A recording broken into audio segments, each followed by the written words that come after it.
Hi, Mom. So, ayun guys, yung first step natin dito ay yung hair scalp assessment.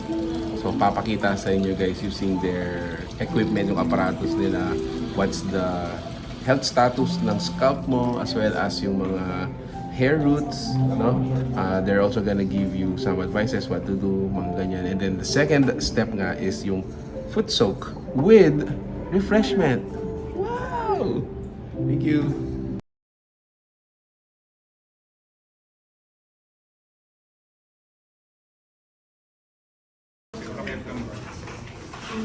Bro, Alright, so ito. it's pamper time. Upper time.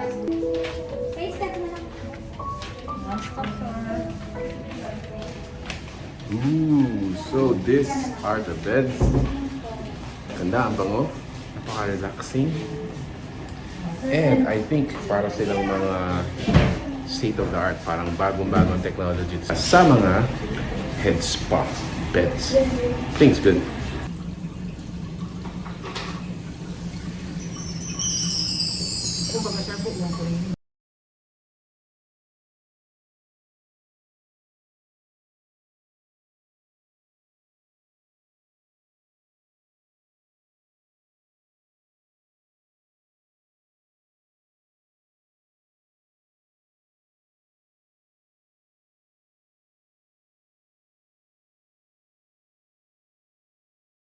Medyo basa pa yung buhok namin dahil this is the last step wherein they're gonna dry your hair and at the same time, magbibigay sila ng something for refreshment or a dessert. So, ayun guys, later on, we're gonna give our recap, no? How's the experience?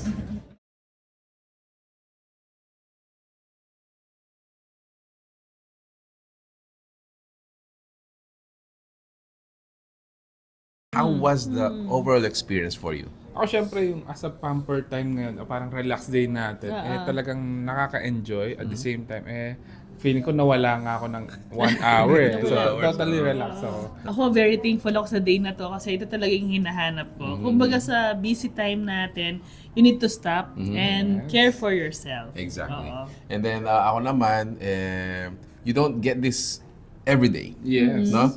First, yung assessment. Actually guys, just to give you an idea, so they have 12 steps. No, una yung scalp assessment nga, and then they would have yung parang foot patch that would parang attract yung detoxification. No?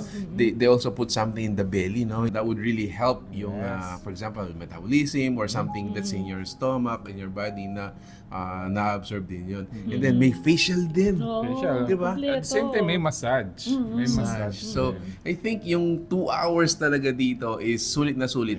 For some, probably, they would parang mabibitin pa. Sabi nga nila, it is elevation ng self-care to an unforgettable experience. Ako basically ma-recommend ko to sa mga workaholic. Para at least syempre magka-relax time sila and parang para ito yung reset. Reset nila. Reset. Ang galing. How about you? Ako naman, marirecommend ko to sa mga nasa bahay naman. Kasi kung they are always there sa house, doing the chores, Yes, yes. it's time to care for yourself. Care for yourself. Wow. For those who are pregnant, worry not. Kasi parang yung ginagawa nila dito is they are pampering you, hinehele ka talaga for those na talagang you're, probably you feel something down or lonely or sad or traumatic because you're having your pregnancy.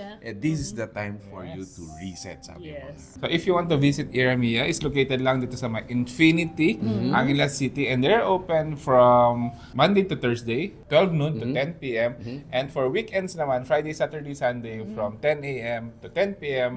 That's it. That's it. And make sure guys, when you go here, message their fan page or we're gonna be including yung contact number po so that you can be booked. Yes. So we highly advise that you book here para syempre guys, pag nag-walk-in kayo baka full yung ano natin, yung mga beds natin. You won't waste your 2 hours waiting. So ayun. So this is another place for you to check out. Very recommendable. Yeah, so if you like this video, please give it a thumbs up, share with your friends, and tag mo na yung bestie mo na mahilig sa mga ganitong experience. There you go guys. Thank you so much for watching We're in Pampanga. Until our next discovery.